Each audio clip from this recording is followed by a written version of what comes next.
রামধনু আমাদের সকলের প্রিয়। আকাশে এই 7 রং দেখে মন আনন্দে ভরে ওঠে।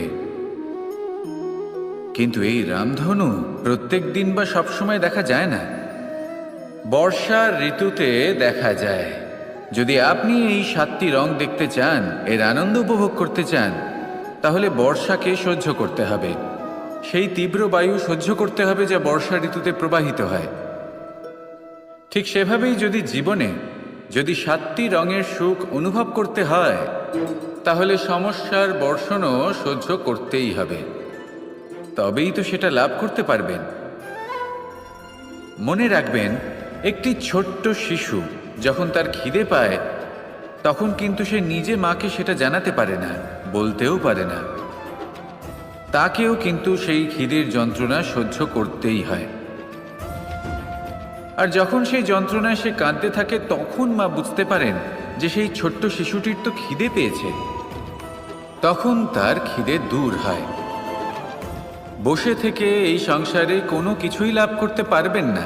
যদি সুখ ভোগ করতে হয়, তাহলে যন্ত্রণাও সহ্য করতে হবে, পরিশ্রমও করতেই হবে। তাহলে সাহসের সাথে সব যন্ত্রণার সম্মুখীন হন, শৌর্যের সাথে পরিশ্রম করুন, আর আমার সাথে ভালোবেসে বলুন, রাধা রাধা। কর্ম এবং ফল। দেখতে গেলে এই সমস্ত ব্রহ্মাণ্ড এই দুইয়ের মাঝেই স্থির হয়ে আছে।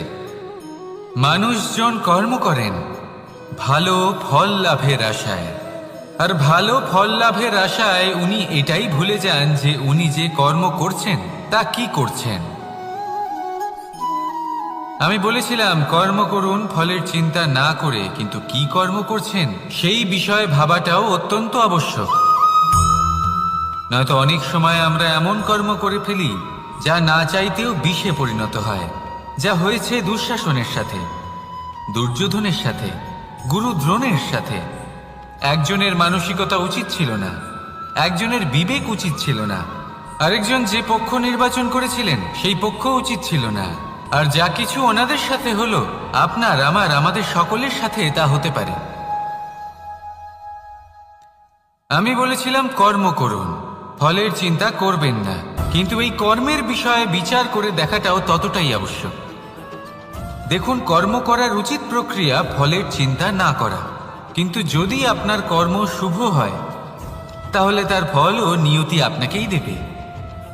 সর্বদা কর্ম করার সময় এটা ভাবুন যে আপনার এই কর্ম এই সংসারকে, এই সমাজকে, আপনার পরিবারকে, আপনার আশেপাশের মানুষজনকে কোন দিশায় নিয়ে যাবে।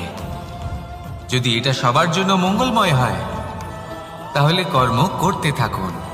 আর হ্যাঁ, নিশ্চিত রূপে ফলের চিন্তা করবেন না। আসুন আমার সাথে ভালোবেসে বলুন, রাধা রাধা। পরিচয়। এই সংসারে প্রত্যেক ব্যক্তি নিজের পরিচিতি অর্জন করতে চান। পরিচিতি অর্থ এটা নয় যে আপনার নাম কি।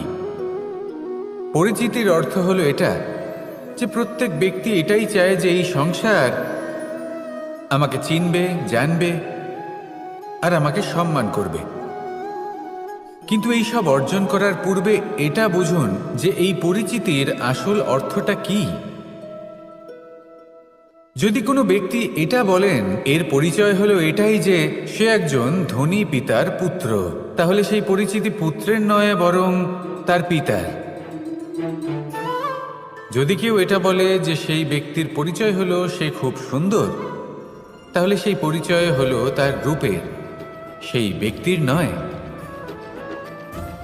বাস্তবে পরিচয় কি? আপনার সান্নিধ্য লাভ করে কোনো ব্যক্তি কি অনুভব করতে পারে, তার কি ধরনের অনুভূতি হয়, আপনার পদ, আপনার সম্পত্তি, এই সব কিছুর ঊর্ধ্বে হলো আপনার আসল পরিচয়। যদি কোনো ব্যক্তি আপনাকে স্মরণ করেই প্রসন্ন হয়ে যান, তাহলে সেটাই হলো শ্রেষ্ঠ পরিচয়। তাই এই সংসারে নিজের শ্রেষ্ঠ পরিচয় গড়ে তুলুন, আর আমার সাথে ভালোবেসে বলুন, রাধা রাধা। বটবৃক্ষের বীজ সর্ষের দানার থেকেও ছোট হয়, কিন্তু যখন তা নিজের রূপ ধারণ করে তখন তা বিশাল বৃক্ষের আকার ধারণ করে, যা সহস্র বছর ধরে বেঁচে থাকে, ছায়া প্রদান করে, পাখিদের আশ্রয় প্রদান করে আর দেয় পথচারীদের বিশ্রাম করার স্থান। কেন? কারণ সেই ছোট বীজ তা মাটির ভেতরে গিয়ে নিজের খোলস ত্যাগ করে। অন্ধকারে থাকে সে, যতই আলো আসুক না কেন, যতই বর্ষা আসুক না কেন, সব সহ্য করে। আর তারপরে একটা চারা গাছ অঙ্কুরিত হয়, তারপর ধীর গতিতে একটা বিশাল বৃক্ষতে পরিণত হয়। দেখুন, জীবনে কঠিন সময় আসে, এই জন্য নয় যে আপনি হার মেনে নেবেন। এই জন্য আসে যাতে আপনি ভবিষ্যৎ নির্মাণের জন্য নিজেকে তৈরি করতে পারেন।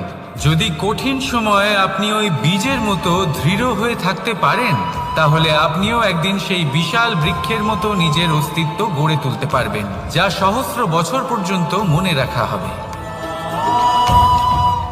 আসুন আমার সাথে ভালোবেসে বলুন, রাধা রাধা। এই ব্রহ্মাণ্ড কত বৃহৎ, তাই না? যার সম্মুখে এই পৃথিবীকেও একটা বিন্দুর মতো মনে হয়। আর এই পৃথিবীতে আমরা কে হই, আমাদের আকার কিরকম, আমাদের অস্তিত্বই বা কি? যখন আমরা এভাবে ভাবি তখন মনে হয় আমরা কিছুই নই। তা আমরা যখন কিছুই নই, তাহলে আমরা এত চিন্তা করি কেন? কি ভেবে ভয় পাই? কাকেই বা এত ভয় পাই? কে আমাদের মারতে পারে আর কেই বা আমাদের জন্ম দেবে? আত্মার আসলে না কখনো জন্ম হয় আর না কখনো মৃত্যু। আত্মা শুধুই শরীর বদল করে।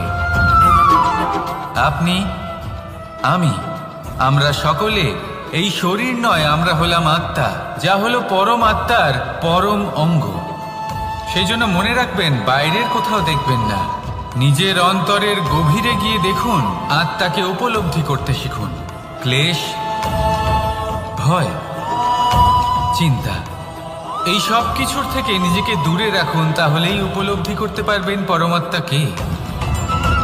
তাহলে আসুন আমার সাথে ভালোবেসে বলুন, রাধা রাধা।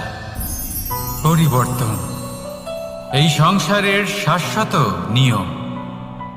কোনো রাজা নেই যিনি চিরকাল রাজা থাকেন, কোনো ধনী ব্যক্তি নেই যিনি চিরকাল ধনী থাকবেন।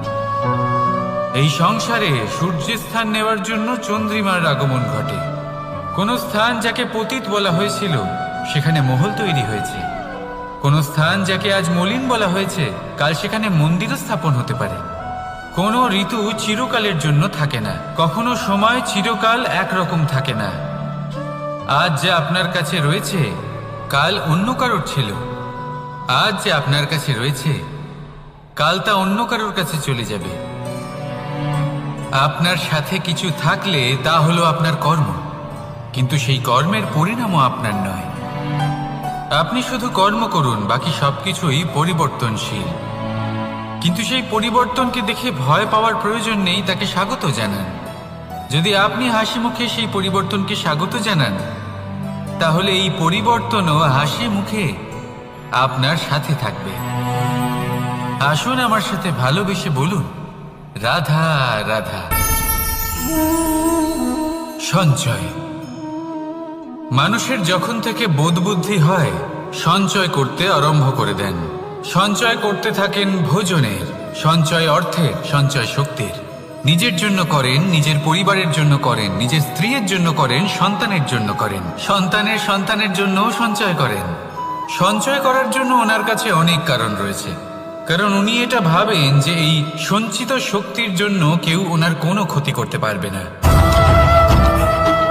মানুষ ভুলে যান একটা গুরুত্বপূর্ণ কথা, এই সত্য, উনি এই সংসারে খালি হাতেই এসেছিলেন, আর এখান থেকে ওনাকে খালি হাতেই যেতে হবে।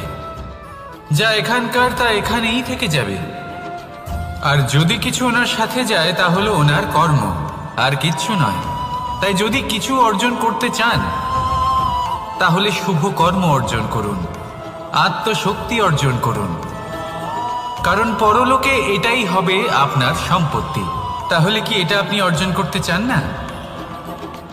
আসুন আর আমার সাথে ভালোবেসে বলুন, রাধা রাধা।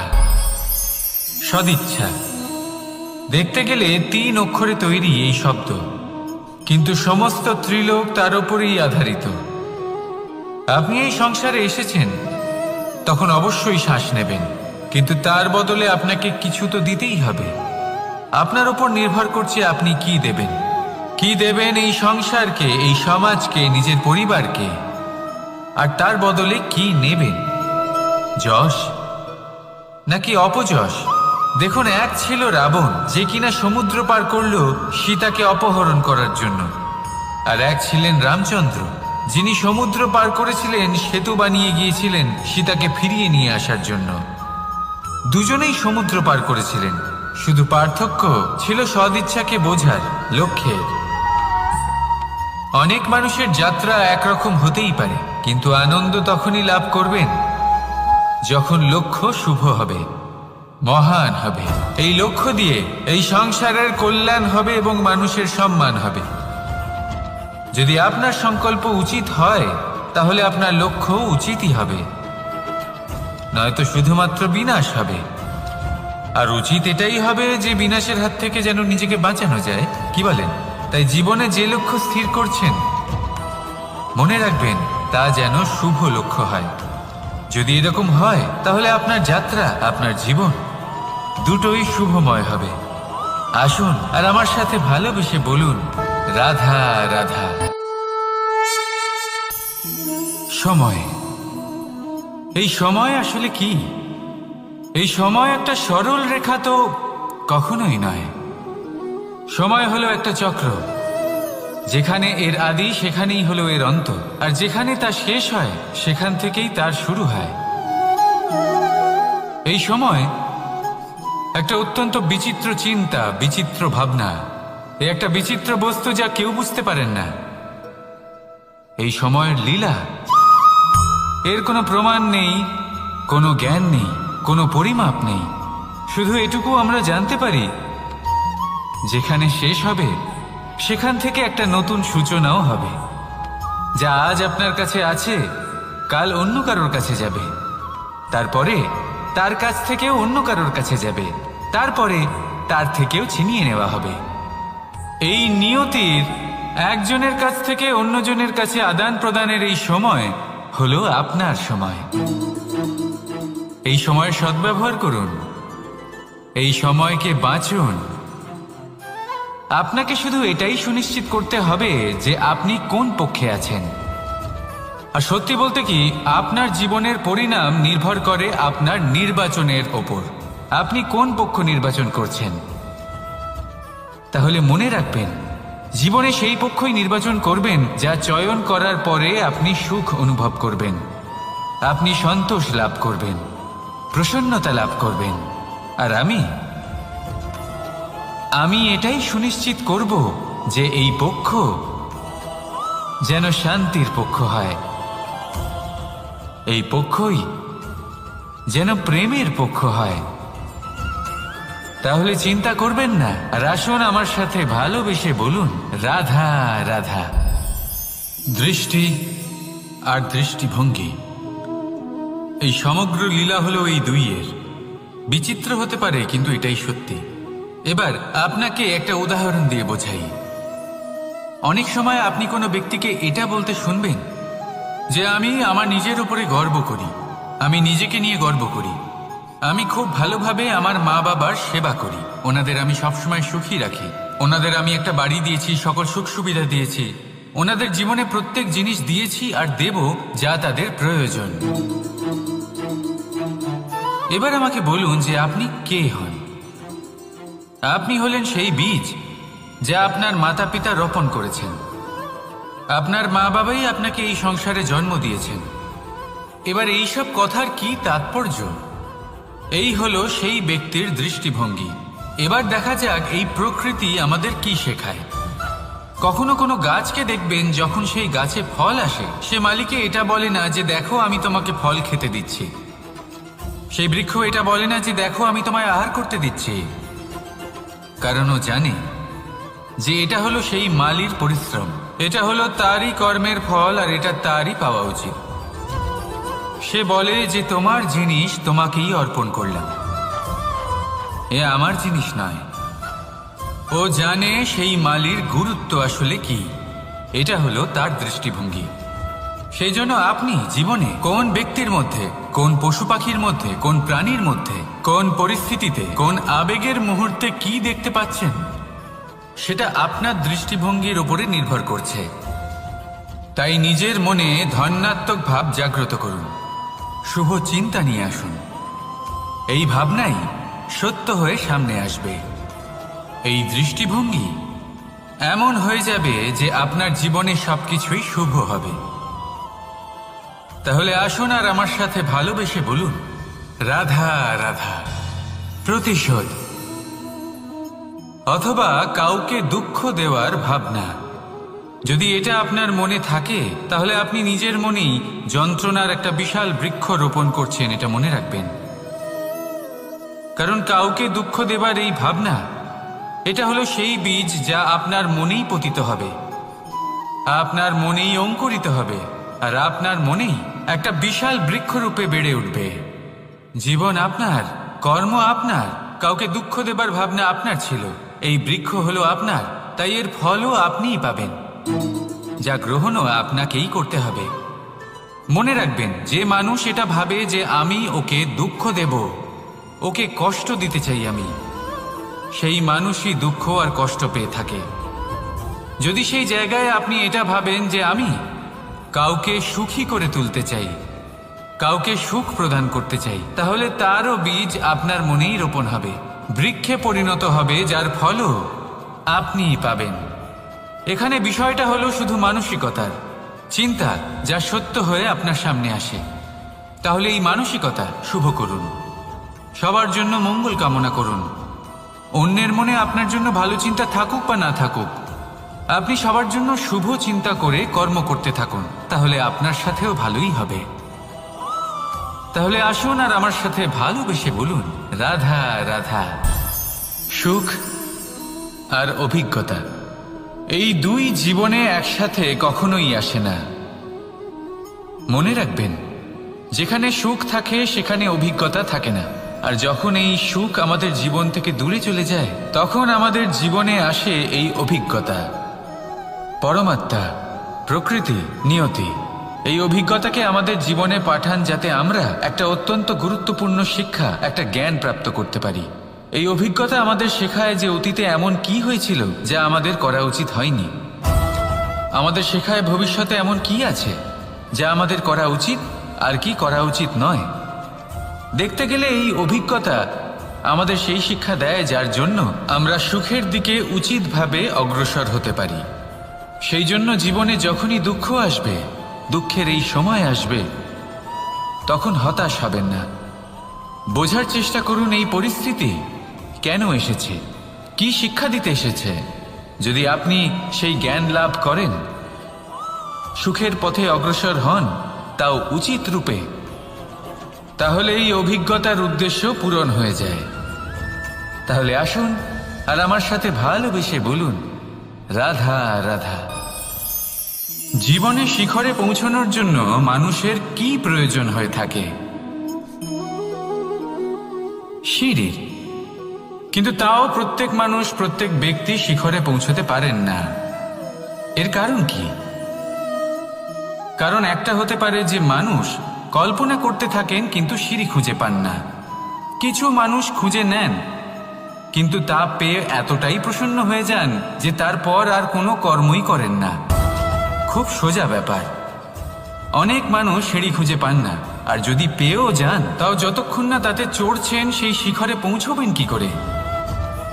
যতক্ষণ না আপনি পরিশ্রম করছেন, যতক্ষণ না সেই সিঁড়িতে আপনি চড়ছেন, যতক্ষণ না ক্লান্ত হচ্ছেন, আপনার পায়ে হাঁটুতে ব্যথা না হচ্ছে, ততক্ষণ এই শিখরে পৌঁছানোর সৌভাগ্য লাভ করতে পারবেন না। তাহলে কল্পনার সাথে কর্ম করুন, পরিকল্পনার সাথে পরিশ্রম করুন, সব কিছু পাবেন। আসুন আমার সাথে ভালোবেসে বলুন, রাধা রাধা। সমস্যা, কঠিন সময়, সংকট, বিপদ কার জীবনে নেই? প্রত্যেকের জীবনে আছে। কিন্তু আমাকে একটা কথা বলুন, যদি নৌকায় ঢেউকে ভয় পেতে শুরু করে, তাহলে সাগর পার করবে কে? কখনো কোনো ছোট্ট পিঁপড়েকে দেখেছেন, যে আকারে হয়তো ছোট হতে পারে কিন্তু বড় শিক্ষা দিয়ে যায়? কিন্তু আমরা শিখিই না। এবার দেখুন একটা পিঁপড়েকে, যে ভোজনের খোঁজে বাইরে বের হয়, একটা ছোট্ট দানা তুলে নেয়। ছোট দানা তোলে কারণ তার থেকে বেশি সে তুলতেই পারবে না। সে দানা নিয়ে চলতে শুরু করে, কোনো দেওয়ালে উঠে পড়ে, আবার পড়েও যায়। সেই দানা দূরে কোথাও একটা পড়ে যায়, তা আবার খোঁজে, তুলে নেয়, আবার চলতে থাকে। পড়ে যায় আবার ওঠে, পড়ে যায় আবার ওঠে, সেই দানাটা রেখে দেয়, আবার বেরিয়ে পড়ে ভোজনের খোঁজে। পরিশ্রম করতে থাকে কিন্তু হার মানে না। এই শিক্ষাই তো আমাদের প্রাপ্ত করতে হবে। নিরন্তর পরিশ্রম আর নির্ভীক হয়ে কর্ম করে যেতে হবে। এটাই হলো সাফল্যের মাধ্যম, এটাই হলো জয়ের মন্ত্র, অচ্যুত অজয় অস্ত্র। তাহলে আসুন আর আমার সাথে ভালোবেসে বলুন, রাধা রাধা। আমরা সকলে চাই আমাদের জীবনে সাফল্য আসুক। আমরা চাই যে এই সংসারে আমাদের খ্যাতি ছড়িয়ে পড়ুক। আমরা চাই যেন আমরা আলোচিত হই। কিন্তু শুধু চাইলেই কি যায় আসে? যদি এই সংসারে আলোচিত হতে হয় তাহলে পরিচিত হতে হবে পরিশ্রমের দ্বারা। যতক্ষণ না আপনারা পরিশ্রমের সাথে পরিচিত হবেন, সাফল্যের সাথে পরিচিত হবেন না। সংঘর্ষ করতে হবে প্রতিদিন, প্রতি বছর। জীবনের সব পরিস্থিতিতেই হয়তো নতুন নতুন বাধা আসবে, নতুন নতুন বিঘ্ন ঘটবে। কিন্তু এটা আবশ্যক নয় যে সমস্ত বিঘ্ন বিনাশের জন্য আসবে। কিছু বিঘ্ন আপনার পথ প্রশস্ত করার জন্য আসবে, আপনার পথ পরিষ্কার করার জন্য আসবে।